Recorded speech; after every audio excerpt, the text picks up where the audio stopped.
really don't matter if I lose this fight. It really don't matter if this guy opens my head either. Because all I want to do is go the distance.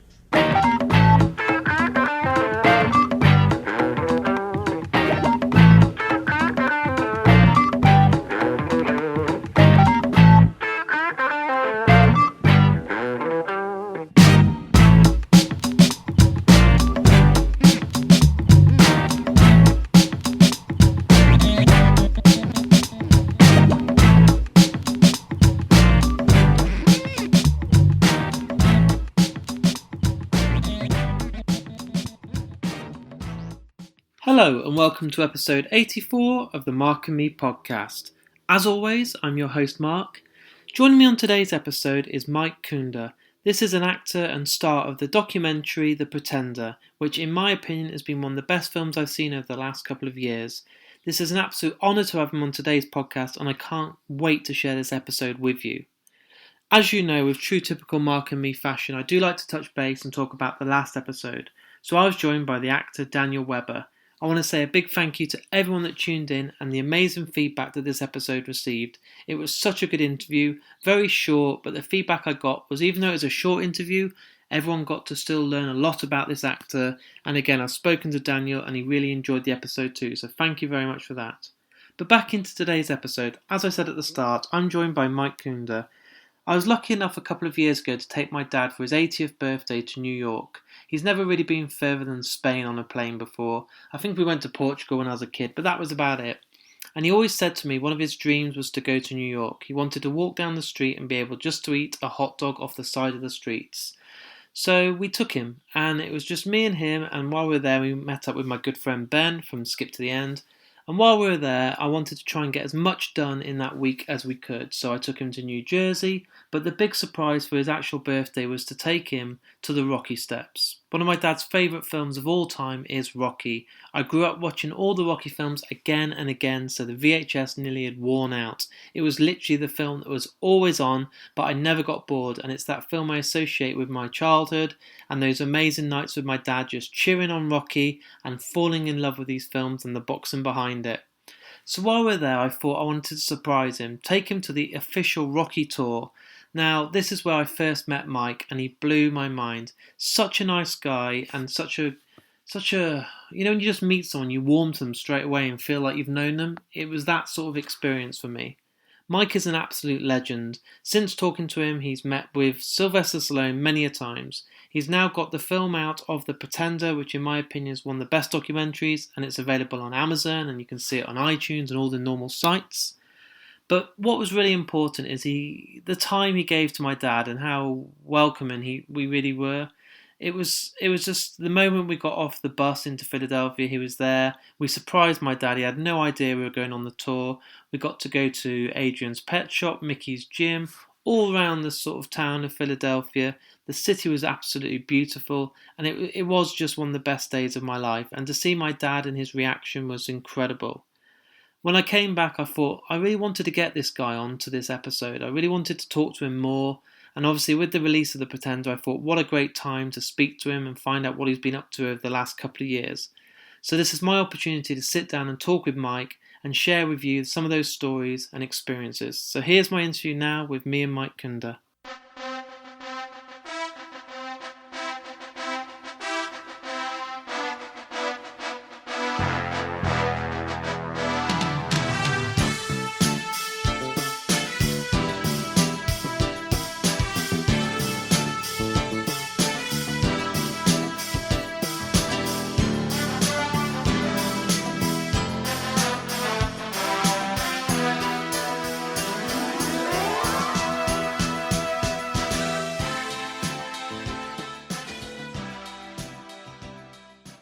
So, Mike, thanks for joining me today on the Mark and Me podcast. Oh, it's great to be here. Thanks for reaching out. I'm excited to talk about all things Rocky and The Pretender. So, what I want to do is, for the listeners out there, take it right back to the start. And I want to know what it was like when you were very young growing up in Philadelphia. Well, that's what a lot of people think, that I was actually born and raised in Philly. But I was actually born and raised in a little town north of Philadelphia called Scranton, Pennsylvania. It kind of looks like Philadelphia, only it's a lot smaller. When I was a kid, being 8 years old on the schoolyard, I was a very tiny child. So I had my issues with the schoolyard bullies. But I'm sure everyone has, right? Yeah. That wasn't the big issue. The big issue is how I handled it.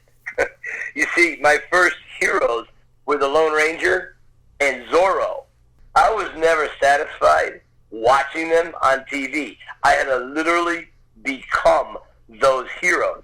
So my dad was a tailor. He would make curtains or hem a sports coat or jeans, pants, whatever, and he would make me these costumes.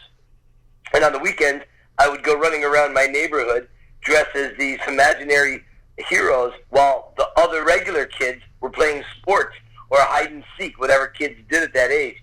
So right away, it put me on the edge of, I guess, my peer group. You know what I mean? I was a square peg in a round hole. So that was probably around 1976.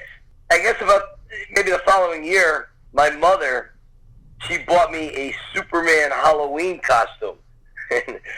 You should wear that only at Halloween.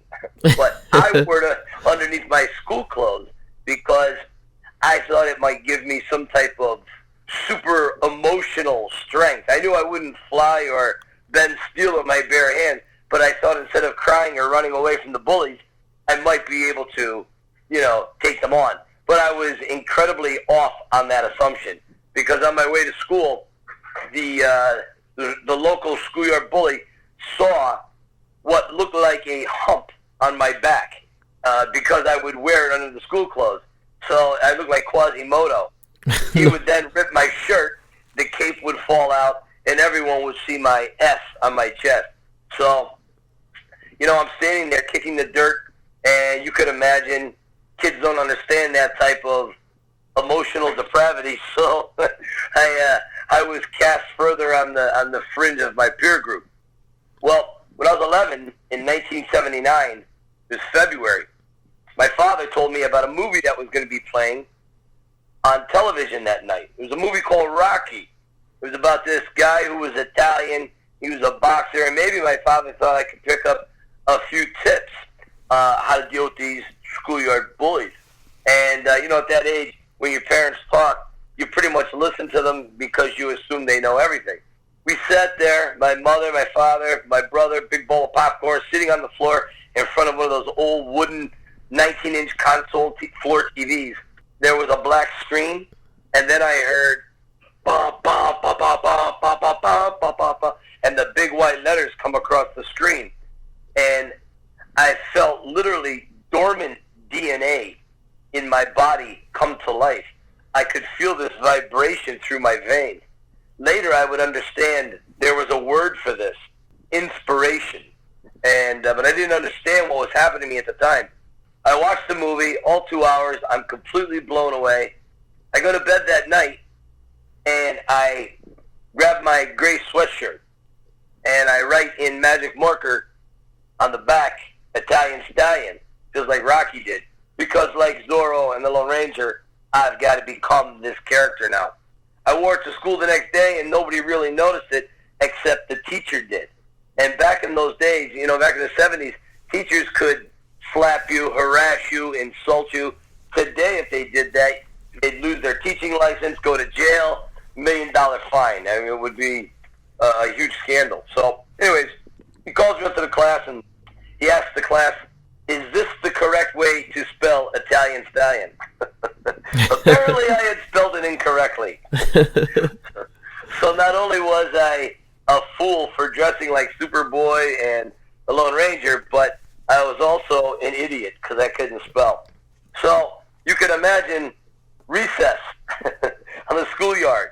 When the teacher makes fun of you, you might as well just pull your coat up over your head and zip her right up because you're better off that way than facing everyone. Anyways, then I go to about 13, and my grandfather, he was an old miner, and he calls me up to his house.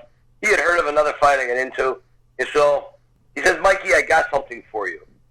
And he says, he reaches into his closet, he pulls down an old hat box, and inside was his black fedora that he used to wear as a young man back in the 40s and 50s.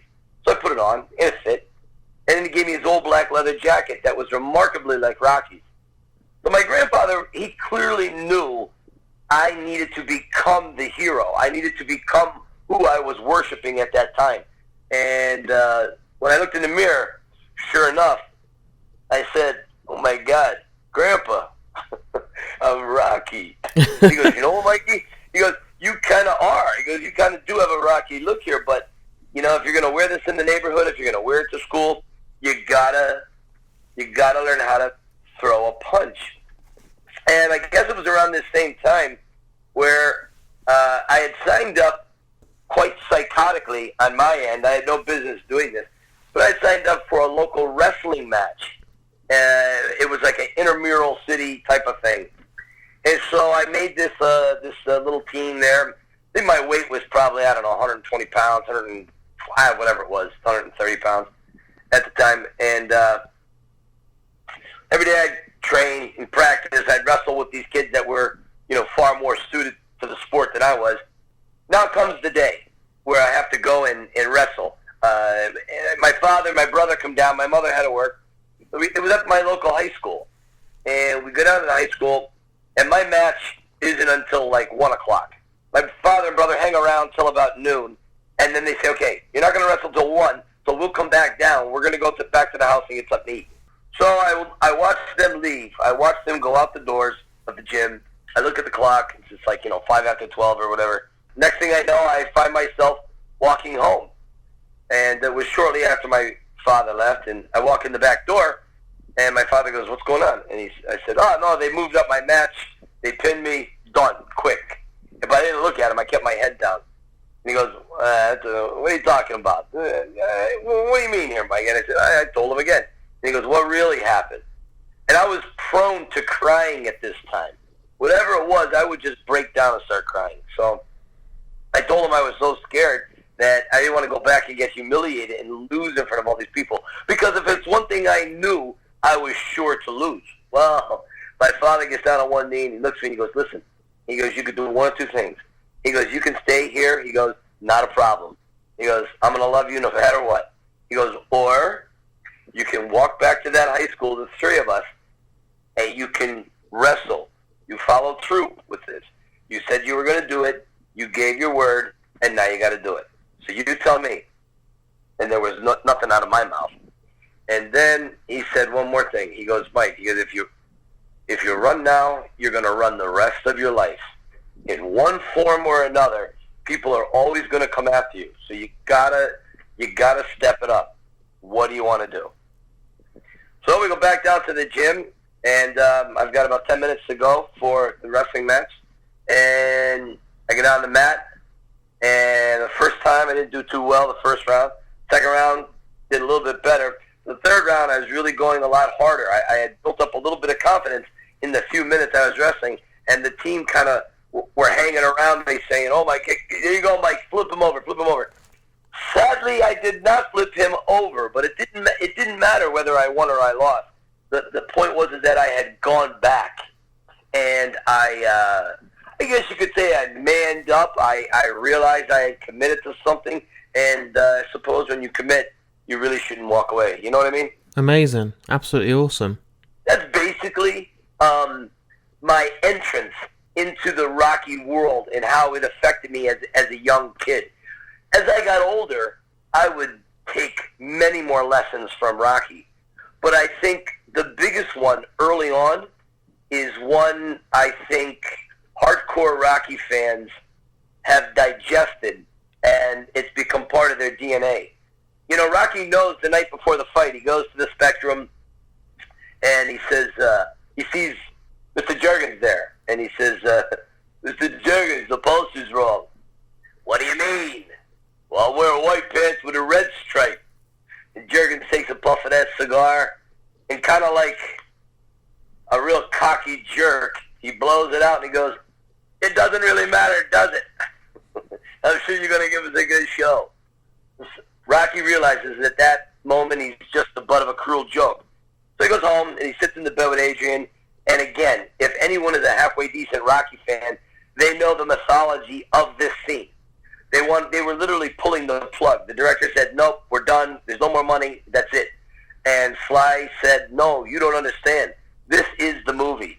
If you don't film this scene, that's it. You might as well not even do this movie. This is the entire component that ties everything together."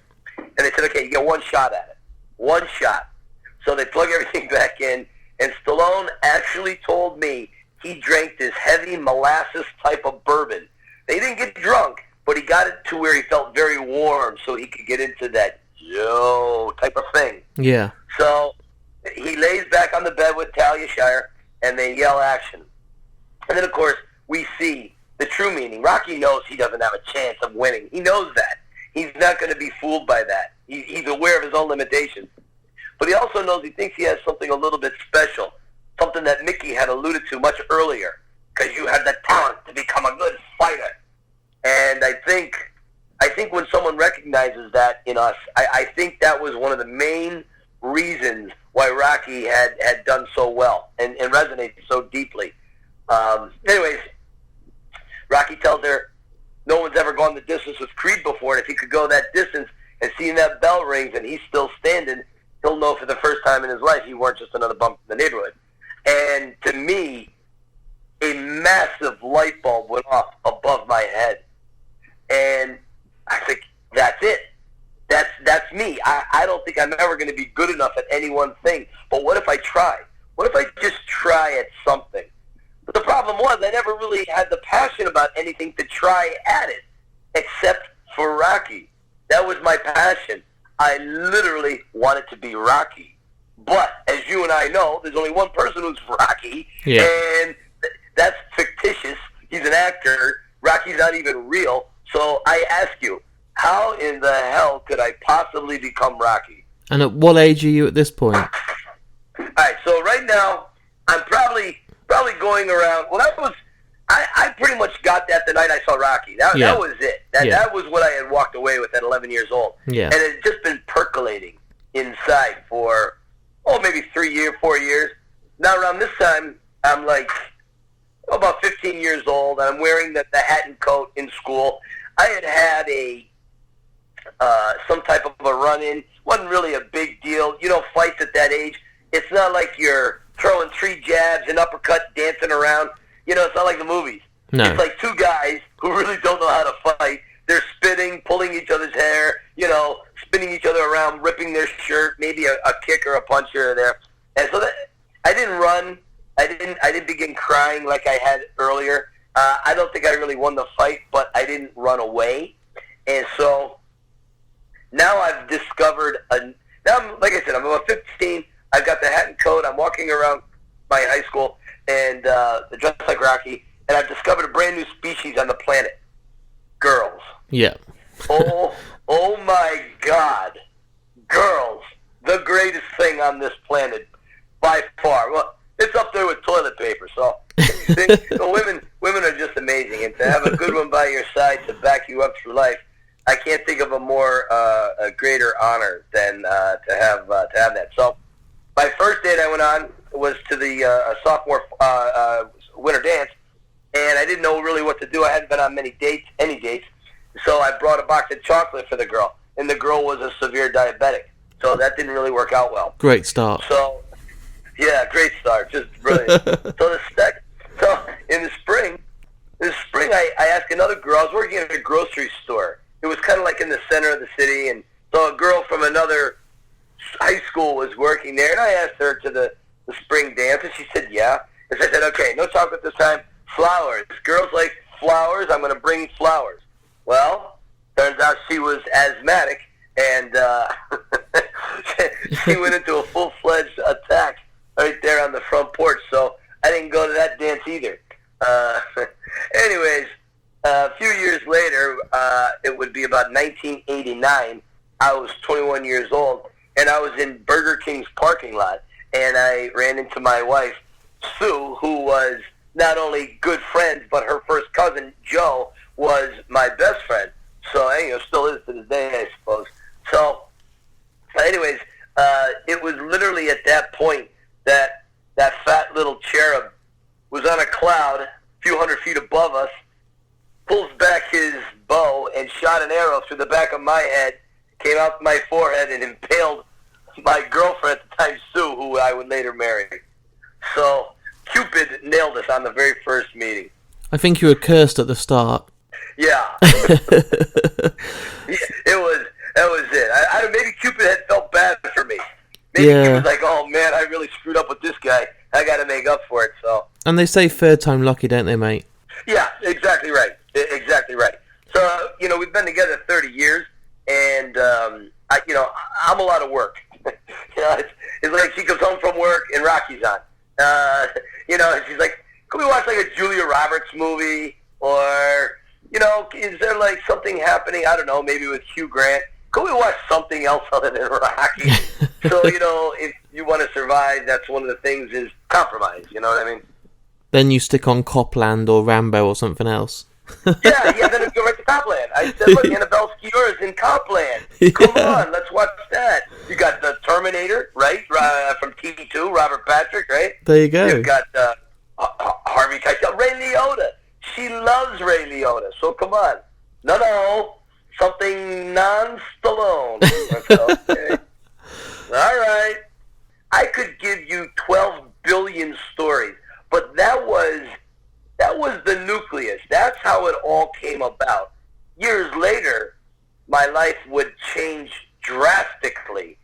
So it's December of 2005, and they announced that Sly's going to be back in Philadelphia, filming Rocky Balboa, and there was a list of movie locations. They had just finished the fight in Vegas, and I believe in January they were going to come to Philly. So I said, okay. I tell Sue, and she says, you got to take the painting with you. And I said, no, Sly's not going to like it if he even sees it. It's kind of silly. And she goes, no, she goes, you understand? She goes, he's a painter, you're a painter. She goes, if Sly can see this art you did, then I think it would get him his attention. He might come over and talk to you. And I said, okay, I'll take it. So I had done this black and white painting years before of Rocky and Apollo at the very end of the 14th round. Of course, Apollo knocks Rocky down, and we know Rocky could stay down. He doesn't have to get up. Even Mickey tells him, down, stay down. But Rocky had that personal goal, and he knew he had proven he could last with the champion, and nobody would have called him anything less than a winner. But he had just enough left, so he pushes himself off the canvas. He waves Apollo in. And damn it, if Carl Weathers doesn't sell that scene better than anyone I've ever seen. When Carl Weathers puts his head down and shakes it like, Jesus Christ, what the hell do I got to do to this guy?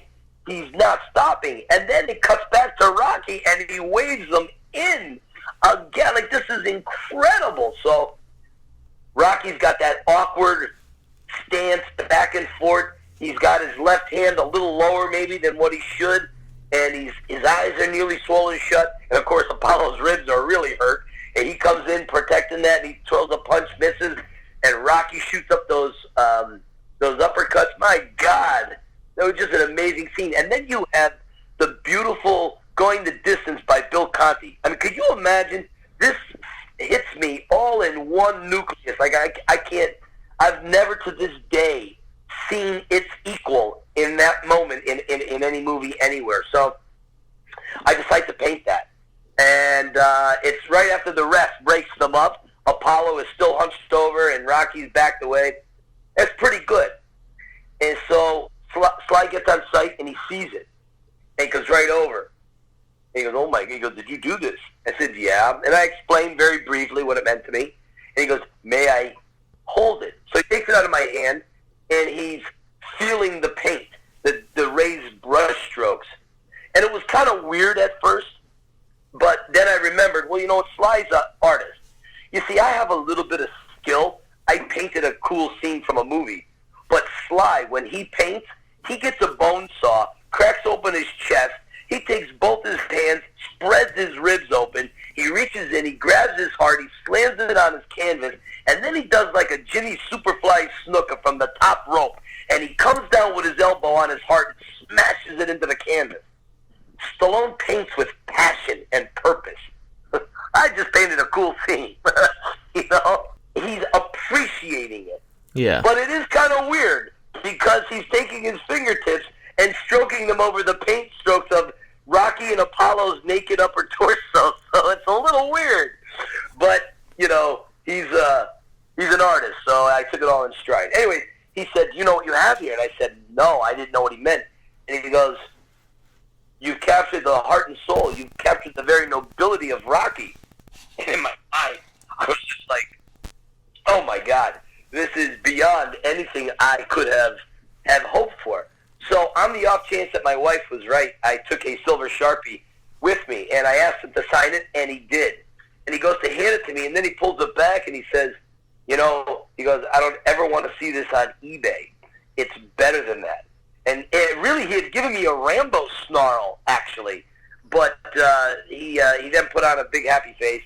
He took a picture with me, and then he took a picture with some of the other people that were there hanging around, and then he had to get right to the set to start directing or whatever. So I thought, okay, that's it. I got home. About a week and a half later, I read they're going to be inside the Victor Cafe, which, as you know, is Adrian's. Yeah. So, okay, I go down there, I stand on the corner, I leave my painting home this time, and he comes out every night. They were filming night scenes from 7 at night to 7 in the morning. And he comes out, takes the pictures, and, you know, signs autographs, and he goes to dinner for an hour. Well, I was just about to go. I had to get back home to go to work at, 7 o'clock in the morning, and I felt this tug on my elbow. It was this lovely woman, and she says, "You must be the stand-in." Now, you have to understand something. I never thought I looked like Rocky. I never thought I sounded like Rocky. I never thought anybody would say that to me, but she did. And so I said, I explained to her what the character meant to me, what I thought it meant to the world. And so that was maybe a 10, 15-minute conversation. And she goes, "Oh, my God." She goes, "You're like literally a huge fan." And she goes, "You belong inside the restaurant. You got to go watch some film." And I said, "Well, I'd love that, but I don't know anybody, security, whatever." And I'll never forget this. She grabs her face with her hand, and she shakes her hand, and she kind of giggles, and she goes, "I'm so sorry. I should have introduced myself. My name is Alexa DeStefano. My husband and I own the Victor Cafe. Would you like to come in and watch some film Rocky Balboa tonight?" Oh, my God. Now, yeah, right? So I got to tell you, when I woke up that morning, I only then decided to call off work to go down and see them film, see what I could see. Yeah. I had no idea it was going to be inside. So we go in, and she gets me a cup of coffee. We go right past security. Now everybody's gone to dinner, so there's nobody inside. And there is Sylvester's director's chair. There are the two monitors. His cigar band is right there in the little ashtray. The big painting with Rocky and Apollo's on the back wall. The props are all over the walls. The movie camera is right there.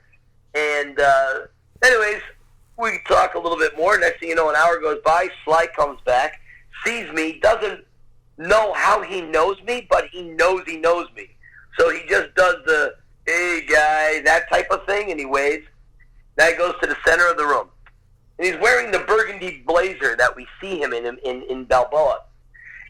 Only it has no significance to me at the time because I hadn't seen the movie because it's being filmed. And by the way, I'm standing on the film set. I keep pinching myself. So everybody's running around, Stallone's barking out orders, and then somebody on set, probably an assistant director, yells, "All quiet on set." And Stallone takes a deep breath and exhales. His eyes get droopier, his shoulders slump down, and his voice gets a little deeper. I was standing right inside the door by the maitre d' stand there. Across from me is the little bar, and Burt Young is leaning on the bar. And Stallone yells, "Yo, Paulie, you's ready." And Burt Young has gone. No one can find Burt Young. In his place is Paulie Panino. And Paulie simply says, "Ready, Rocco." And the next thing I know, Rocky Balboa yells, "Action!" And then Paulie goes to turn on the TV, and he says, "Rocco, I'm going to be late for work for this." So Rocky comes over, and they do that scene. They probably did it from 7 or 8 different angles. Steps is in the trophy room, looking at the big painting, the Leroy Neiman. He's looking at Rocky's awards, and we all know that scene. Okay. So they cut like 100 times, And then I got to go upstairs because where I'm standing, they're going to be filming. So I go upstairs and I see this. I recognize this older gentleman. Upstairs is like a loft area. The bathrooms are up there. You can go have before or after dinner drinks. It's a beautiful area upstairs. Anyways, they were using it now for like coffee, wardrobe, where other actors would go to wait, or if people just needed to get out of the way of things. So I'm sitting there, and I see this older gentleman, about 60 years old, sitting across from me. And I recognize his hair. Unmistakable. So I walk over, and I said, "Excuse me, my name is Mike Kunda, and I'm a huge Rocky fan. Are you Spider Rico?" And he goes, "Why, yes, I am." Well, I said, "Oh, my God, you're Pedro Lavelle." He was a real boxer from Argentina, and I knew his record at the time. I knew a little bit about his life. So I began just as fast as I could spouting these facts. One thing leads to another. We take a picture, and tells me in the original Rocky how he and Stallone worked out that scene and that it was the last thing they filmed in Rocky. So the very opening scene is the very last thing they filmed. So about this time, Stallone walks up the steps, and he's still in Rocky character. And he goes, "Yo, Spider, we need you downstairs. Come on." So he goes down, and I sneak down. I watch them do another scene. And now it's literally like 4:30, and I got to get home because I got work. So I go, I got to leave. Anyways, I thought, okay, this is incredible. I'm never going to get another option like this. So, that's that. Well, they finished filming by March. Everybody goes back to California. But my wife and I, we went back and forth maybe a dozen times from March until June. We became very good friends with the owners, Greg and Alexa DiStefano. We had about a dozen dinners there, and they were just, one was better than the next, and it was just a fantastic restaurant. So I get a call from Greg DiStefano in late June, and he says, basically, long story short, Stallone is going to be here about 2 days after his birthday in early July for his 60th birthday dinner. They're going to have a little get-together with some family and friends. Now, the restaurant's going to be open, but because I had conducted myself well during filming, they were going to have a small circular table, but right up against Stallone's longer rectangular table. So it will look like an exclamation point. And if anybody listening has ever been to the Victor Cafe, you know it's a very narrow main dining room. So off to the back, down on the side a little bit, is where this all took place. So we get there early, and my friend Rhea, her husband was Lou. He was the guy that Rocky throws up against the wall to get the apology for insulting Little Marie in Rocky Balboa. And Stallone really loved this guy, Lou. Lou had an amazing history, one that Stallone was very interested in. And through him, he became friends with Rhea. And Rhea was the maitre d' and the manager of the Victor Cafe for nearly 20 years. She has since moved on. But what Rhea had done, she befriended me and my wife, and to this day, she is just one of our closest friends. Anyways, she comes up to me at the table, and she goes, "Mike, look for my sign. I'm going to get you a private talk out front with Sly." So now I'm really nervous. Now I'm thinking, Jesus, what am I going to talk? What am I going to say? It's one thing to say happy birthday, Sly. Hey, great to see you again. Hey, I'm looking forward to Rocky. Okay, that's one thing. But another, to be alone and have a premeditated talk. So now I can't eat. I can't do anything. Sly comes in. I see him. It's crazy. I see him lean over to his wife. He whispered something, and he makes his way to the table. Now, he knows me, but he doesn't know how he knows me. So he just says hello. He goes, "Hey, how you doing?" And he could pull out any chair he wants, right? He chooses the chair directly on my right hand. He pulls it out, sits down, and you have to remember, this is July 06. This was maybe 3-4 months before he was leaving to go to Burma for Rambo 4. So his hair was starting to get longer. He had, put on another couple pounds. He had really bulked up. He really looked amazing. His forearms, I'm not kidding you, they were literally the size of bowling pins. It was just amazing, his shoulders and arms. Anyways, you hear bits and pieces of their conversation, their dialogue. He's talking about Rambo 4 when he's going to go film it. He's talking about how happy he's thinking Rocky Balboa is coming together and so on. And so that was kind of cool. And then something extraordinary happened. His little girls, I think he only had the 2 girls at the time, and the 2 girls pulled on his arm and they said, "Daddy, we got to go to the bathroom." Now the bathrooms are upstairs in the Victor Cafe. And he holds both their hands, he gets up, and he looks like he's carrying luggage as he walks through the restaurant with the kids, holding their hands. Yeah. He's got giant triceps and giant lats. So he goes upstairs, and I turned to my wife, and I said, "Do you know what we just saw?" And she goes, "Yeah, Rambo taking the kids to the bathroom." And I said, yes and no. My view on Stallone changed at that moment. At that moment, I had taken Stallone off the pedestal. I realized he was not godlike. He was not immortal. In that moment, when he took the kids to the bathroom, I realized he was a dad. He was a brother, a restaurant patron. He was a guy just like me. He woke up every morning. He had to go take a pee. He had bad breath and messy hair. And you know what? What switched on the pedestal? Rocky stayed on that pedestal, and Stallone came off of it. And I don't know why it took me so long to understand that. Who knows? Maybe there are people out there that never get it. I don't know. Anyways, it was much easier for me to relate and speak with Stallone after that moment. I wasn't intimidated anymore, or at least not on the level I had expected myself to be. So he comes back down and he starts talking to Rhea, and Rhea and him go through the front door outside to get some air. And she nods. It was an imperceptible nod, but my wife saw it, and she goes, "Honey, go now. That's it." So I go. And I remember everything went quiet in my mind. And the only thing I could hear was the clanging of coffee cups and the stirring of spoons in the coffee. And then like a thunderclap, it all came back. And then I started hearing Eminem's "Lose Yourself." Ding, ding, ding, Yeah. ding, ding, ding. Oh, it was amazing. As I reached for the door, the lyrics were like, "This is your moment. What are you going to do? Are you going to blow it? Are you going to throw up the spaghetti on your sweater? What are you going to do here, guy? This is your one shot."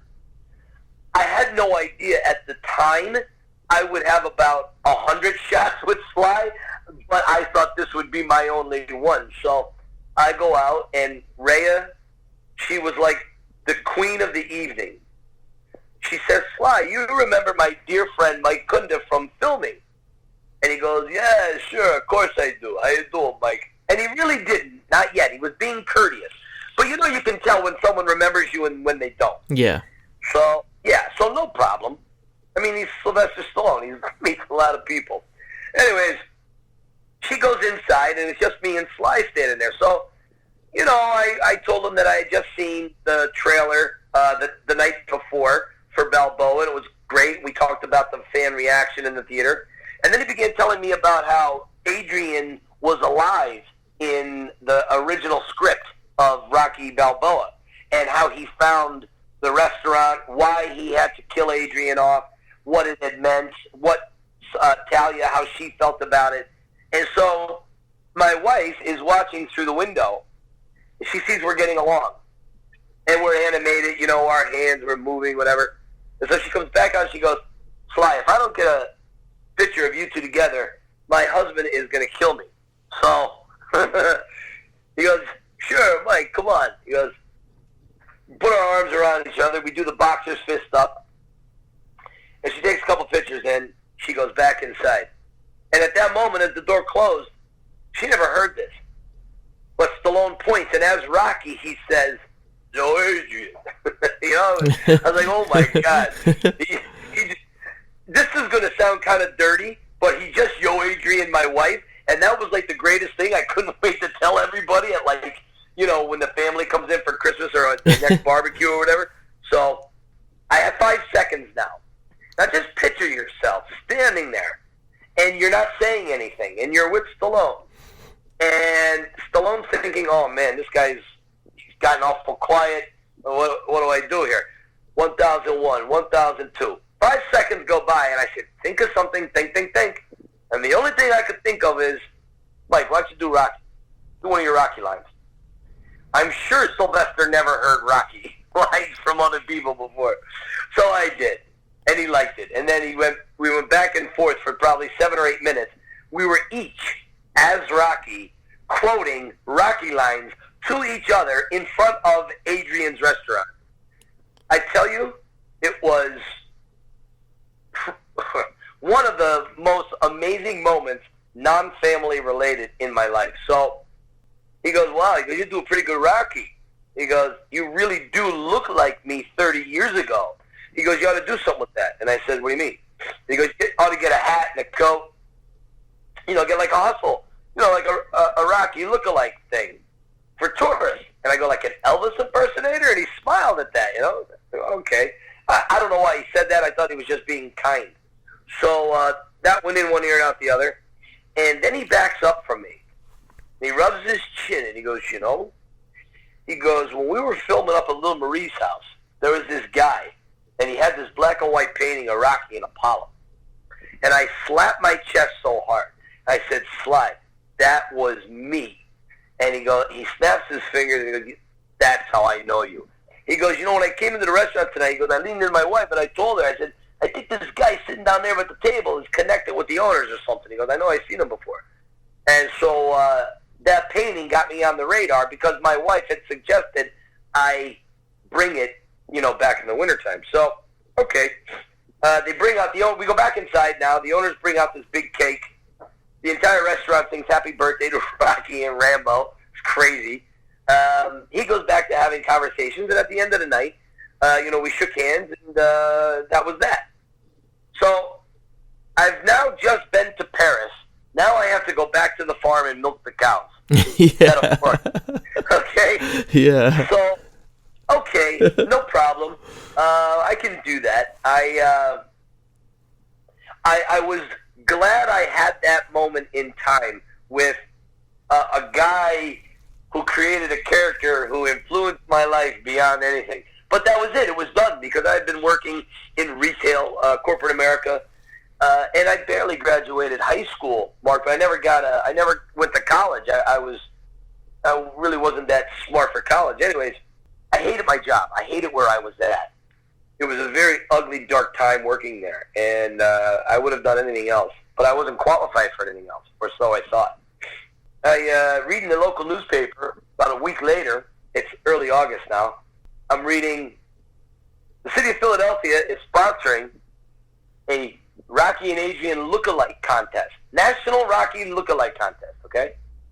And the winner gets 2 golden tickets in December to the world premiere of Rocky Balboa in Philadelphia on the red carpet with all the stars. You get to sit in the movie theater with Burt Young, Milo Ventimiglia, Geraldine Hughes, Stallone, all of them, and you get to watch Rocky Balboa.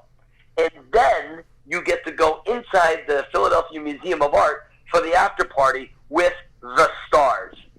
Wow. What a great thing that is. Could you imagine if you enter and you were actually to win that? I'd lose my mind. Of course. Yeah. Of course. So, I don't enter.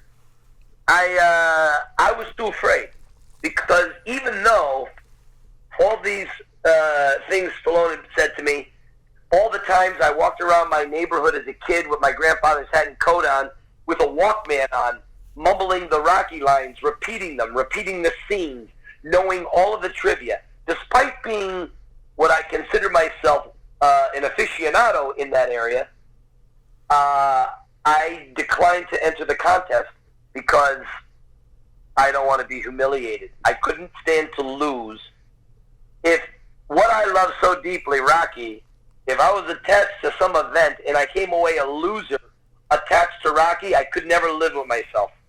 So a lot of people were angry with me. My friends at the Victors, my wife, my family, my mother and father, everybody was very angry. What I didn't know is that my wife had taken the picture with me and Sly, and she had put it in a frame and gave it to our friends at the restaurant. She just gave it to them as a little thank you, and they kept it up in the office for a little while.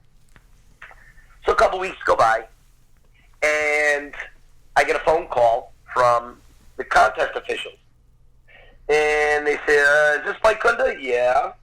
Well, we just want to let you know, you beat out 1,000 people. You're in the top 5 for the Rocky Lookalike Contest in early September of 2006. And I said, wait, you got the wrong guy. I never entered. And they said, well, we're looking at a picture of you and Sylvester Stallone right now, and you two could be brothers. And I said, well, how'd you get the picture? And they said, well, I don't know how we got it, but I can tell you where the return address is, the Victor Cafe. So Rhea and my friends at the Victor Cafe mailed that picture of me and Sly in. That's a true story. And I said, are you telling me that I have done absolutely nothing and I beat 1,000 people and I'm in the top 5? I said, yep. I said, okay, I'll be there. What do I have to do? And they said, well, you have to know trivia. You got to know your Rocky trivia, number 1. Okay, I got that. Number 2, you got to come dressed as your favorite Rocky. You got to, whether it's in the sweats, you want to wear the red headband, you want to wear the fedora and the leather, whatever it is. Okay? The third thing is you got to interact with a crowd of about 2,000 people while TV cameras and radio and newspaper are there. I'm like, oh, okay. I had never done anything like that remotely close to that in my life. So I said, okay, I'll be there. So the day the contest arrives, and I show up, and I'm in the basement of the old Philadelphia Visitor Center. And it's now being turned into a 360-degree glass-walled bar at Love Park. It's being rehabbed, but at the time, it was like for local offices or whatever. It's kind of a small building. And the 5 of us go down in the basement, and we're waiting as the Adrians are performing out on stage. And we each have a little white name tag, and we're labeled Rocky 1, Rocky 2, Rocky 3, Rocky 4. Not due to our looks, just in numeration only. So we could hear the Adrians performing, and it was kind of funny. And I remember speaking to all the other 4 Rocky guys, and they all had very interesting stories. They were a bunch of great guys, and I was touched that we all kind of accepted each other at this point. It was really cool. Anyway, we go out, we all do what we do, and then something very weird happened. Well, 2 things. The second I walked out of that basement up the steps of the stage, it was all decked out in red, white, and blue, big banners. It was great. From the second I walked out, I said to myself, Mike doesn't exist. You're Rocky. And I stayed as Rocky for 1 hour. And what did that mean? That meant my inflection, my voice, my mannerisms, my moving. However Rocky might answer a question is how I would answer the question. So the end comes, the final question comes, and I was the last one to get the question, and all of the Rockies have to answer. So the first Rocky is asked, what did you have for breakfast today, Rock? And the guy says, well, my wife took me to the pancake house, and another guy says, well, I got oatmeal and French toast. Another guy says I had ham and eggs. We get to me. Now, if anyone listening, what do you think Rocky should say he had for breakfast? What would you say? I'm thinking something healthy like eggs. He had 5 raw eggs. Yeah. This is the only remote thing we've seen Rocky eat. Ever. So, Yeah. so I said, I've done the 5 raw eggs, but, since I get older, the cholesterol, I got to take pills now, So that kind of broke up the crowd into laughter and everything. That was the deciding factor, because those guys, some of them sounded more like Rocky. Some of them looked more like Rocky. A couple of the guys had way better bodies than I did at the time. They were definitely more muscular like Rocky. But they didn't see themselves as Rocky. And that was my deepest dream, was to see myself as Rocky. So I thought, okay, here is a one-off. This one time in my life, I'm not going to fail. I'm not going to be afraid. As Rocky, I could do anything. I can talk to a crowd of 1,000 people, 2,000, 10,000, whatever. And, I won't get embarrassed about it. So I end up winning the entire contest. And I get the tickets, and now I got to wait till December. Okay, now in between, there's a little bit of downtime. But the day I got home from the contest, it was on the local news, and I get a call from the March of Dimes, which is a charitable organization here in America for premature babies. And they say, Mr. Kunda, we'd like to congratulate you on your win, but we're doing an event in Philadelphia in a few weeks, and we'd like to have you come out as Rocky to, bring a little Philadelphia flavor. We're going to have a Ben Franklin, a Betsy Ross. No, we can't pay you any money, but you're doing a good thing. And I said, yeah, sure, no problem. I can do that. So I go, my wife is filming, and I'm just walking around for an hour, interacting with the children, with the adults, whatever, having fun. And this guy comes over to me, says, my name is Jeff Feinberg. I run an events group here in Philadelphia called Robert's Events Group. And what we do, we close down streets and we put big events on. Might be 100 people, might be a big race for 60,000 people. Sometimes we go to the convention center. Let's say the Pipe Fitters Union of America is in town for 3 days. On the opening night, we'll have an open bar, have a band. We'll bring you in, play the Rocky music. You run through the crowd, welcome them, take pictures, you're out of there. I said, what? This is insane. I didn't even know such a thing existed. Not really. And he says, yeah, we want to hire you. But my wife comes running across. She knows I'm going to ruin it and say, no, I'm in corporate America. I don't know what you're talking about. And the guy says, give me one of your business man or your agent or your manager's cards. And my wife goes, well, we're all out of cards. We've given them out this morning. And my wife gives me the look that all wives give their husbands to shut up. Yeah, stay silent. Women are so good at that. Yeah. So the guy says, yeah, he gives us one of his cards. And on the drive home, I'm like, okay, now what do we do? And she goes, you hate your job. She goes, you want to get out of there, but you don't have a lot of skills for other jobs. So maybe this is something. And I said, okay. So I happen to belong to a particular Stallone chat forum online, and there's a guy there I spoke with pretty frequently. And I told him what happened to me. He goes, well, Mike, I think I can help you with that. Turns out he had some connections, and he was a bit of a manager of some talent. And on a basically a handshake, he became my agent / manager. And he's been with me for 12, 13 years now. And he gets me all my Rocky gigs. And, that's how that all kind of came to be.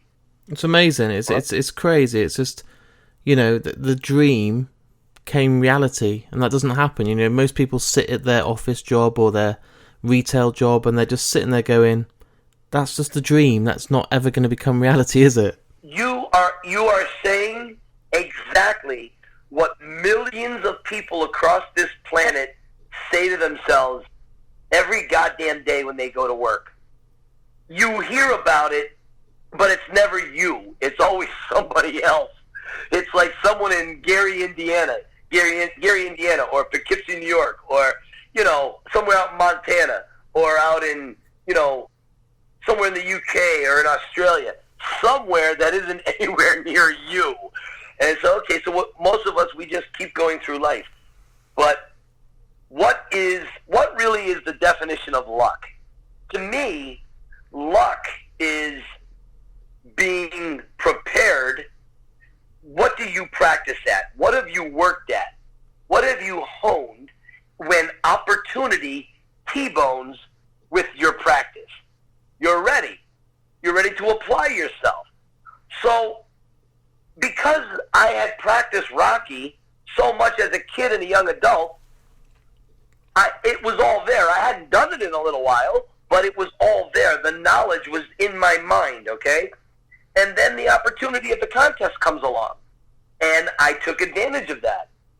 And then the guy saw me and wanted to hire me because he was looking for a Rocky, and I was ready to be a Rocky. Now, I'm a much better Rocky today than I was when I first started this, but that's to be expected. You know what I mean? Yeah. So that's how the evolution kind of began. And in between there were odd moments of running into Sylvester Stallone at, say, a Planet Hollywood on my birthday back in the 90s, like when he was filming Copland. I remember my wife had a surprise birthday party for me at the New York City Planet Hollywood. And Stallone had been in a back room having lunch. He had taken the weekend off from filming at Copland. And I remember we were in the bar, and I was... Have you ever been to a Planet Hollywood? I've been to some, but not that one. Okay. Well, you know in all of them, they have the big TVs, and they play the highlights of the heroes' roles, right? Yeah, yeah. Right. So I'm watching Stallone's highlight role, and it's me and my family. There's about 15 of us, or give or take, and we're standing in this little velvet roped-off area by the bar waiting for a table to open up. And you can hear an audible gasp in the restaurant. And my father, my mother, my wife, my brother, everybody's going, oh my God, Michael, turn around. Mike, turn around. And I go, wait a minute. I'm watching Sly on TV. I'm watching his highlight reel. Give me a minute. And my dad is like, Jesus, Mike, turn around. Holy shit. And my mother, I'll never forget this. My mother gets my head, and I thought she broke my neck. She snapped my head to the left so goddamn hard. There, maybe 8 feet from me, everything slowed down in slow motion. Everything. I could see people in the background bringing a glass of water to their lips. That was slow motion. Everyone was slow. And here I saw this 40-pound overweight, more than likely dyed jet black hair, Sylvester Stallone, walking towards me in a massive Hawaiian shirt and aviator sunglasses. And he's rolling towards me, and my mouth is open. I have the dumbest look in the history of looks on my face.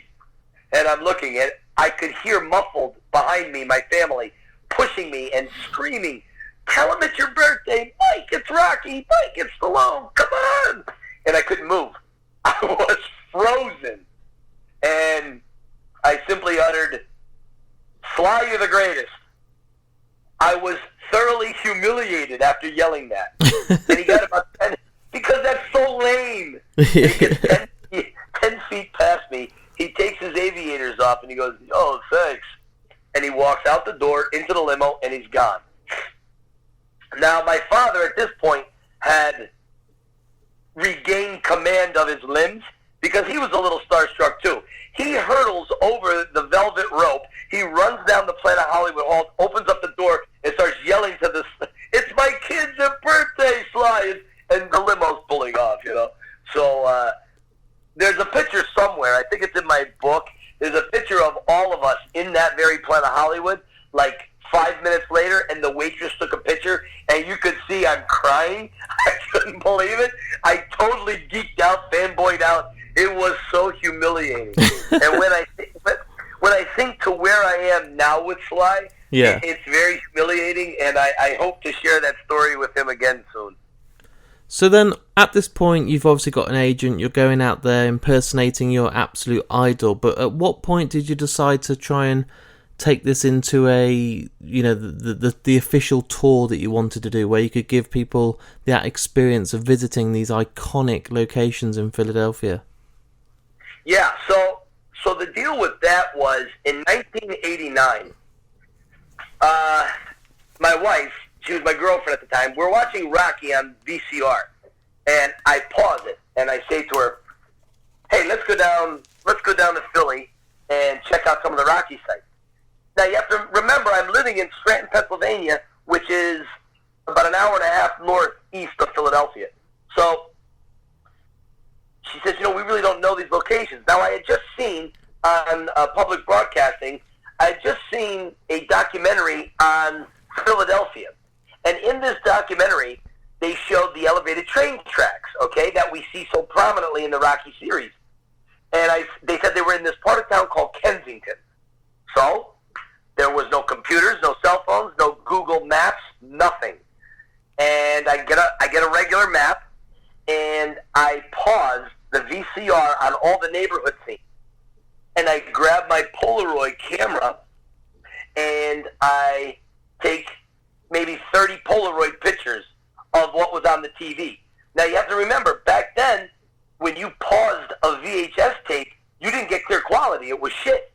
So we're driving around Philadelphia. One of us is holding the map. One of us is holding the pictures, trying to identify. You know, we get to the elevated train tracks, and we find a majority of the sites. So on the way home, I'm like, man, wouldn't it be amazing if we could, like, bring, if fans could come see this? My wife goes, yeah, like a Rocky tour. So there's no internet yet, right? Not really. So that's in limbo, that thought. Now in what must have been, when was it? Somewhere around 2010 maybe. We started doing them maybe 1 or 2 a year on a big school bus. We'd use Facebook as a gathering location. And what we the original concept was a 3-day tour. And what we would do, we would rent out the Victors one night for everyone. We would rent out a floor of a hotel for the guests coming in. And we got 50, 60 people coming to take the tour. And then we reached out to local Philadelphians who had roles in the movie. Like if they spoke one line or two, like the girl in Balboa, Angie Boyd, who harasses Rocky for a drink. And so people like that, we'd have them come on the bus and talk about their time with Sly, a couple other people.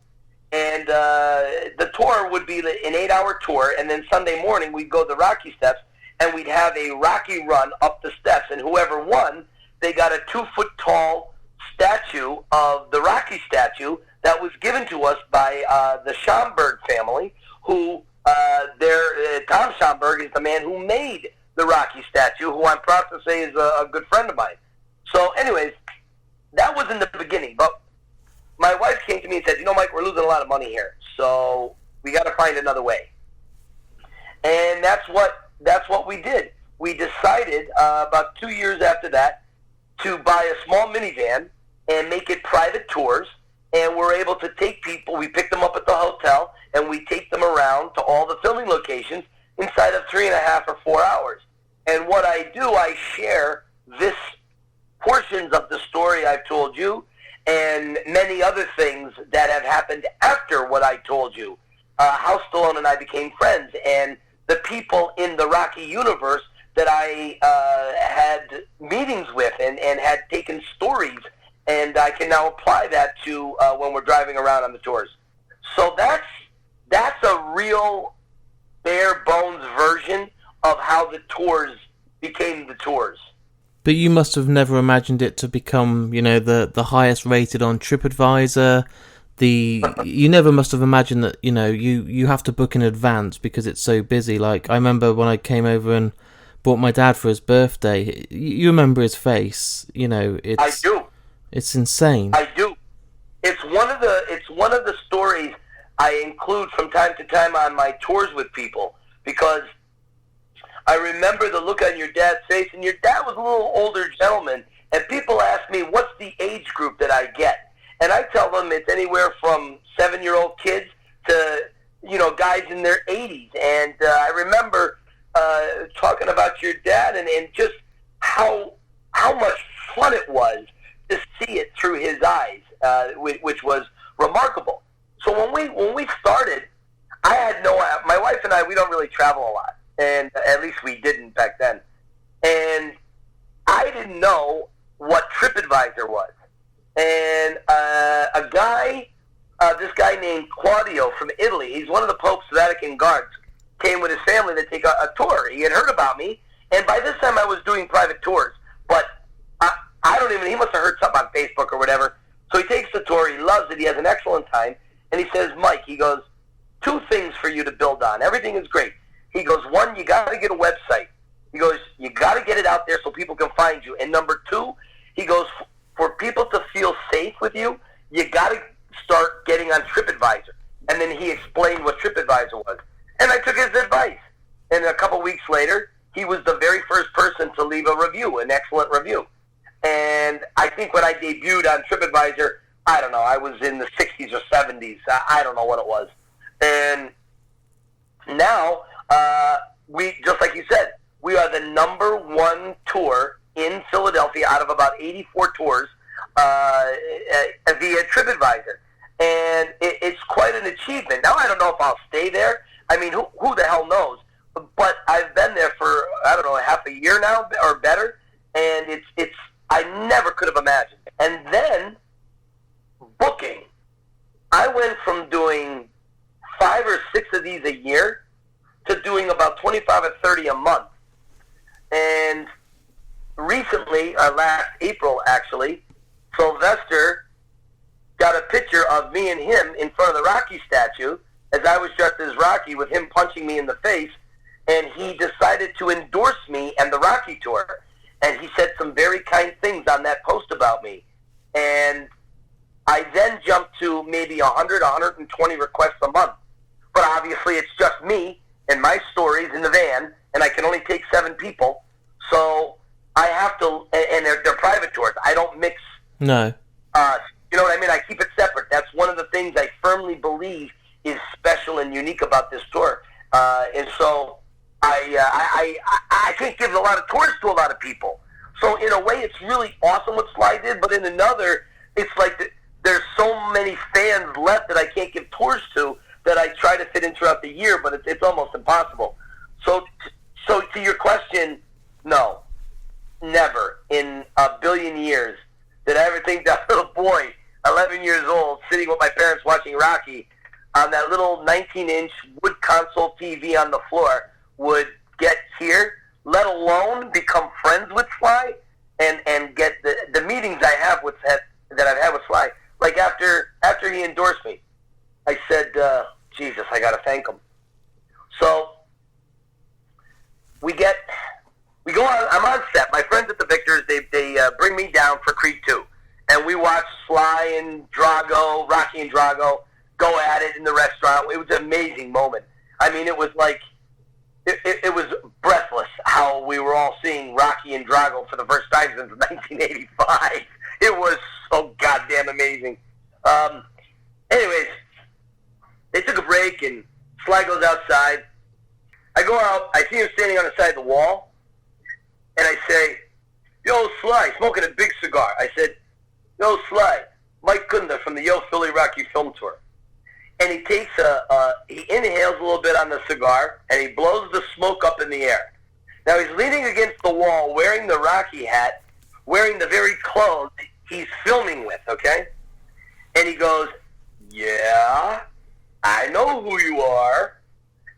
You don't expect Sylvester Stallone to say that. No. Even though I know he knows me. Yeah. Even though we have had many, many, many talks, run-ins, bump-ins, whatever you want to call it, to hear him say that throws you.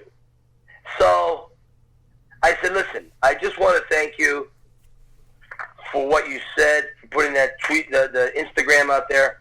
I go, "You didn't have to do that. That was so nice." And he goes, "Mike," he goes, "are you kidding? A Rocky tour. Never in 100 years would I have ever thought of that."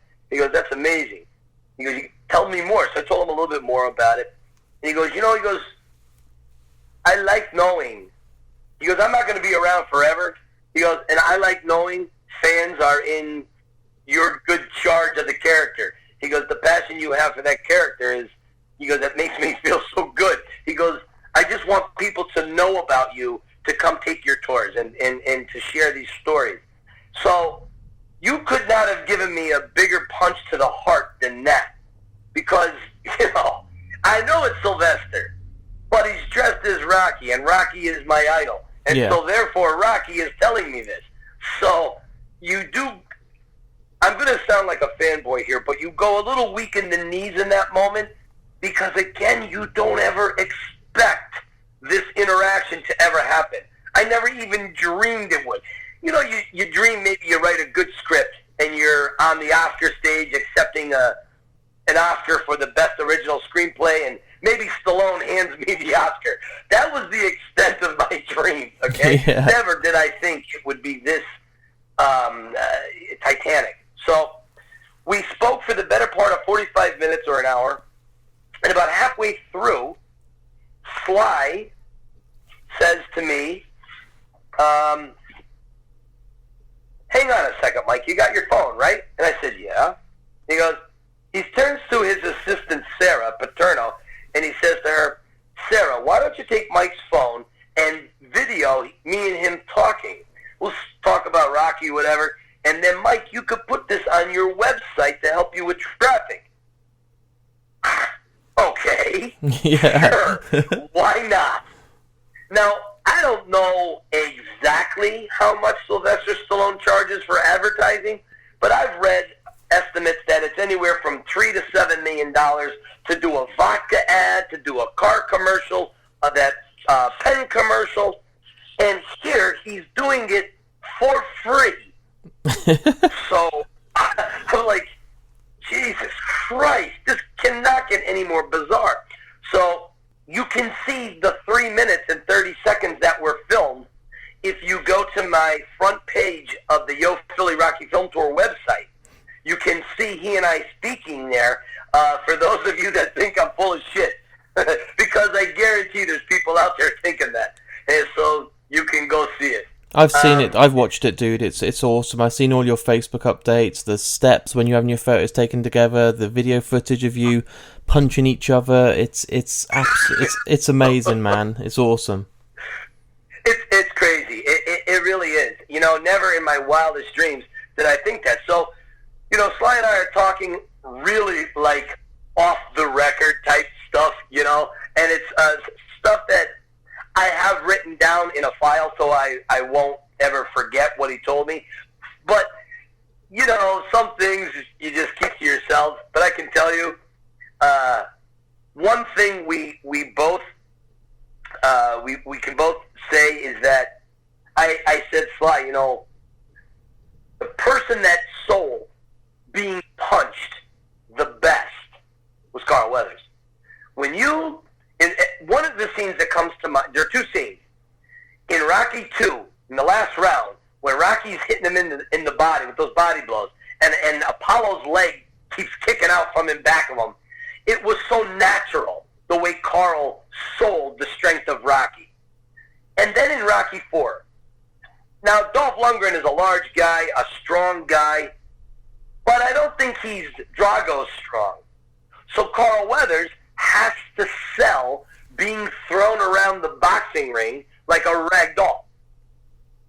And I tell you, it was nothing short of amazing how Carl Weathers did that. So he goes, are you kidding? He goes, Carl Weathers is perfect in every way, shape, and form. What he did for Apollo, bringing it to life, the way he moved, he had elegance and grace and dignity. He goes, he was by far the best. And he shared with me who he thought was the worst. That was great. And you know, those are things that I keep very close to me. They mean the world. So now here's the funny part. Sly gets very animated. I asked him. I said, Sly, what is your closest Rocky in boxing? I said, are you like Rocky in the original? Are you more light on your toes like Rocky 3? And he goes, oh, Rocky 3, that's me. He goes, you know, 3, 4, 5 rounds, moving, bam, bam, bam, bam, bam. You know, that's about that's what I go with. He goes, no, I'm not like the original Rocky. He goes, I never really fought like that. And so that kind of really gets you inspired, because now when I go back and watch Rocky 3, there's more naturalness of Stallone in the character at that moment. And so, you know, cool stuff like that he shared. But anyways, he became very animated, and he has the cigar with the ash on it. And so he's moving his arms around or whatever, and he bumps the front of the Rocky hat, like near the peak of it. And there's a gray ash dot that you can see in some of the pictures. And I didn't have the balls to tell him it was there. So it's like you're out to dinner with someone and they have a piece of asparagus stuck in their tooth. Yeah. So now we're talking. Now here's the weird thing. And it was not a problem, but it was a little odd. We are in the middle of this heartfelt conversation. We're going back and forth, and it's really just really emotional to me. And an assistant comes up to Sly, and he goes, Sly, the director's ready for you now. Literally, in the middle of the goddamn sentence, he turned and walked away from me. I was like, hey, okay, Sly, I'll see you. And I guess that's it. He turned the bell on in his head, and that was it. Time to go to work. And, you know, Sarah had stayed back to talk with me a little bit, and then Stallone's driver, they had shared more information that Stallone had told them about me, about the tour, and I was kind of glad they did that, because it really tied everything up in a nice bow. But the reason I say all that is because of Sylvester's professionalism. When it was time to go, he didn't hang around and bullshit. He didn't make the other actors wait. He went when he was told. Yeah. And I found that remarkable. A man of his stature in the business. You know what I mean? Massively, and it just shows how much credit he's got for everyone around him.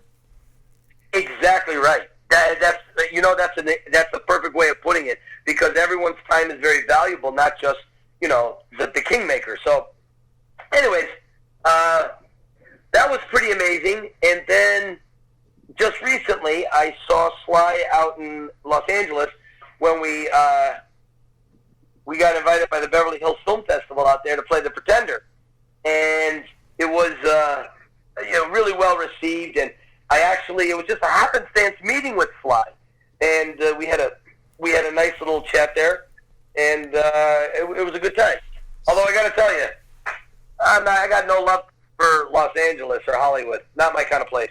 Not your cup of tea? No, not at all. I have some friends out there that I value very much.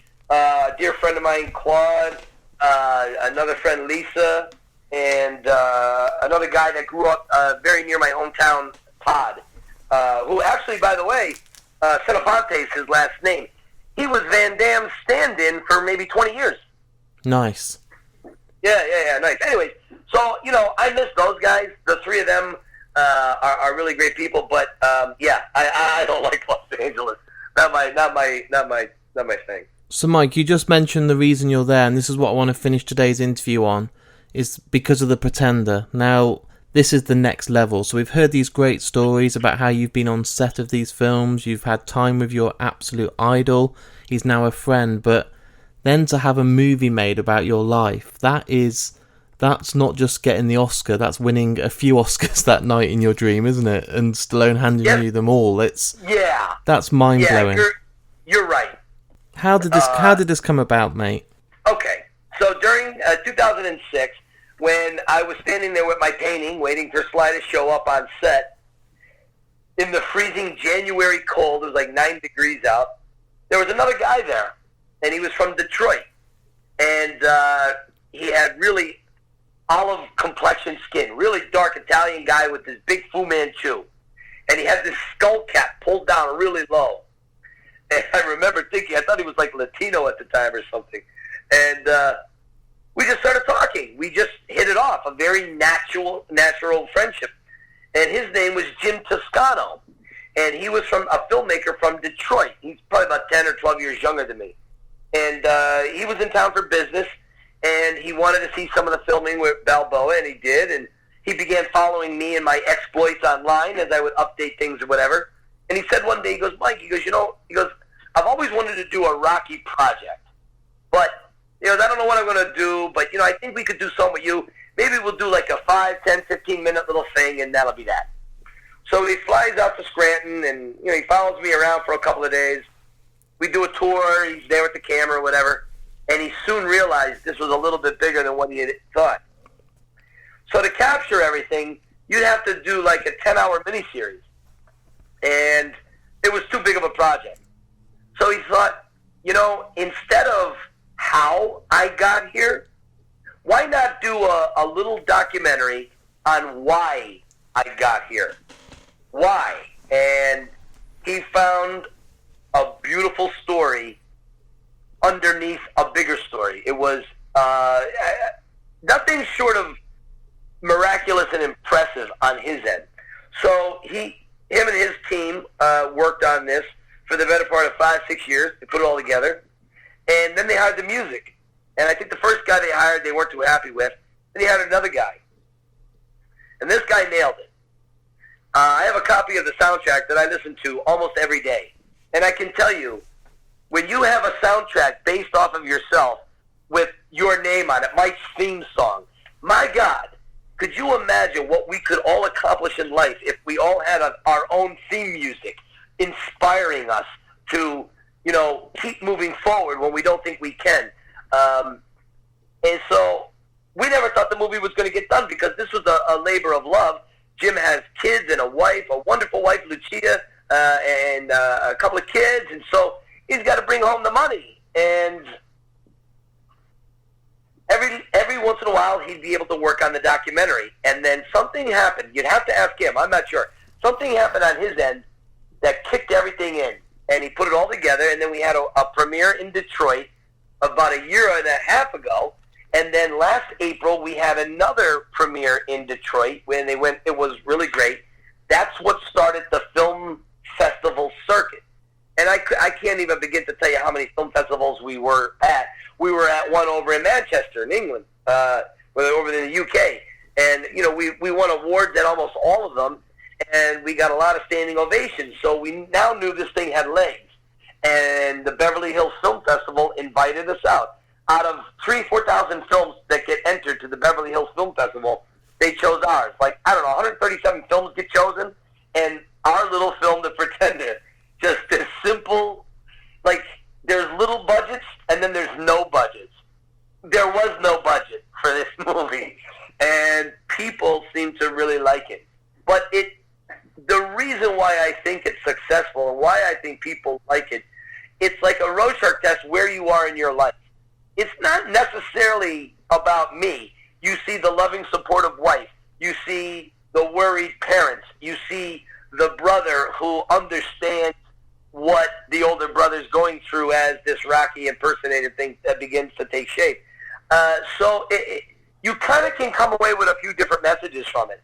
And I'll tell you, there are some pretty damn powerful scenes in it. And I'm just now they're talking distribution. Yeah. So hopefully Amazon, Netflix, Hulu, Showtime, whoever has streaming. That's the goal, to maybe lease it to them.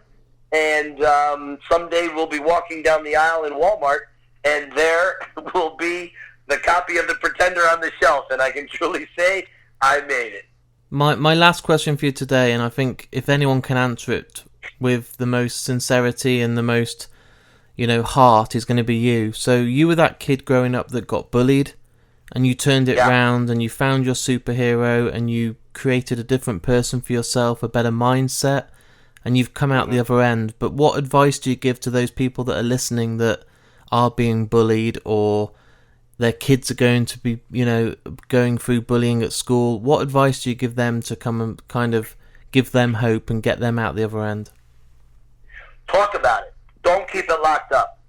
Yeah. Say something, because you're not the only one getting bullied. There's another kid that is getting bullied too. You know what?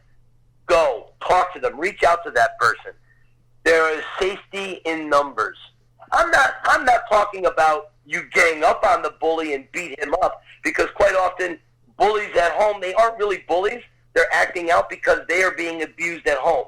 I know what happened to several of the schoolyard kids that pushed me around. I know what happened to them years later in their own homes. Yeah. I would say that's one thing. Another is, don't be afraid to stick up for yourself. Trust me, that is one of the things. You got to believe in yourself.